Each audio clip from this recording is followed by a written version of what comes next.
ఎంపీగా పోటీ చేసిన మనం పెంసాని చంద్రశేఖర్ గారిని మాట్లాడవలసిందిగా కోరుతున్నాం. సభకు నమస్కారం. నేను క్లుప్తంగా చెప్తాను ఇవి, ఎందుకంటే చాలా సమస్యలు ఉన్నాయి. మాది కూడా దాదాపుగా నా మొదటి 20 సంవత్సరాల జీవితం మా ఫాదర్ హోటల్ ఇండస్ట్రీయే.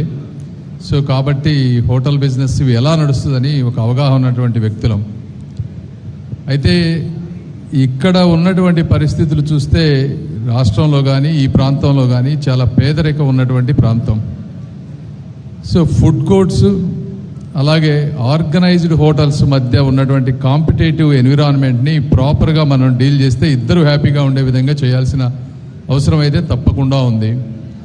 అదేవిధంగా ఒక గుడ్ థింగ్ ఏంటంటే ఇందాక వారు చెప్పినట్టు ఇక్కడ పర్ హెడ్ దాదాపు 3,000 రూపాయలు ఛార్జ్ చేసే విధంగా కూడా కొంతమంది కేటరింగ్ చేయగలుగుతున్నారని విన్నాను. అంటే ఒక పొటెన్షియల్ ఉన్నటువంటి ప్రాంతం. అంటే ఈ ప్రాంతంలో తయారయ్యేటువంటి ఫుడ్ని వేరే ప్రాంతాల వాళ్ళు అభిమానిస్తున్నటువంటి ఉంది కాబట్టి దాన్ని ఏ విధంగా కొంత బ్రాండింగ్ చేసి ఒక ఫుడ్ అనేది ఎక్కడన్నా చేయాలి అంటే తెనాలి ప్రాంతం నుంచి చేసే విధంగా అందులో ఏమన్నా నా సహాయం చేయగలనో ఏదో నేను చూస్తాను. అదొకటి మీకు హామీ ఇస్తున్నాను.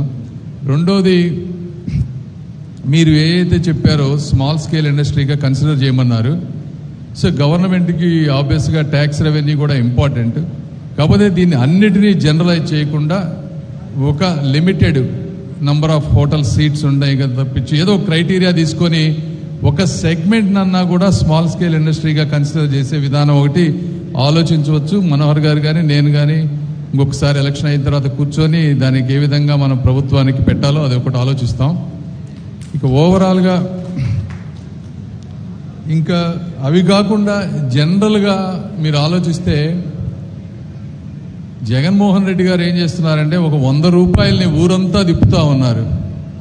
100 రూపాయలని ఎన్నిసార్లు అడి తిప్పినా అది 100 రూపాయలే ఉంటుంది తప్పించి 1000 రూపాయలు అవ్వదు. ఆయనకి తెలియదు అది ఒక్కటే. ఈ ప్రాంతానికి 1000 రూపాయలు తీసుకొస్తే ప్రతి ఒక్కళ్ళు బాగుపడతారు తప్పించి ఆయన ఆ విషయంలో ఏ విధమైనటువంటి ఆలోచన చేయటం లేదు.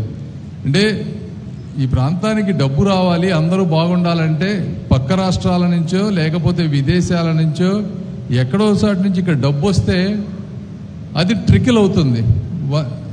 పేదలు వీళ్ళు కొనుక్కోగలుగుతారు, వీళ్ళకి ఆదాయం పెరుగుతుంది, శాలరీలు పెరుగుతాయి. అవన్నీ మానేసి ఉండటం వల్ల అందరూ ఈ రోజున ఇబ్బంది పడేటువంటి పరిస్థితి. తెలుగుదేశం పార్టీ రేపు జనసేన గవర్నమెంట్ వచ్చిన వెంటనే ఒక పాజిటివ్ ఎకనామిక్ యాక్టివిటీ ఈ ప్రాంతంలో పెరుగుతుంది. పెరిగినప్పుడు వచ్చే మనుషులు పెరుగుతారు, ఆటోమేటిక్గా ఆదాయం పెరుగుతుంది. ఆ ఆదాయం పెరిగినప్పుడు మీరు ఇప్పుడు పడేటువంటి ఇబ్బందులు చాలా వరకు తగ్గిపోతాయనేది నేను బలంగా నమ్ముతున్నాను. సరే, ఇంకొక 2-3 నెలలు కొంచెం ఓపిక పట్టండి. వచ్చిన తర్వాత మళ్ళీ ఇంకొకసారి మీ సమస్యలన్నీ విని మేము ఏదైతే చేయగలమో మనస్ఫూర్తిగా చేస్తామని తెలియజేసుకుంటా ఉన్నాను. Thank you. అవకాశం ఇచ్చినందుకు మీ అందరికీ.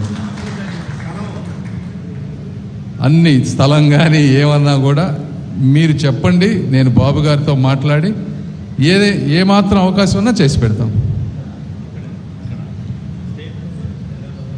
ఎందుకంటే అది నా చేతుల్లో లేని పని కాబట్టి నేను మీకు ఫాల్స్ ప్రామిస్ చేయలేను. బట్ మిమ్మల్నే తీసుకెళ్ళి మాట్లాడిస్తాం. Thank you.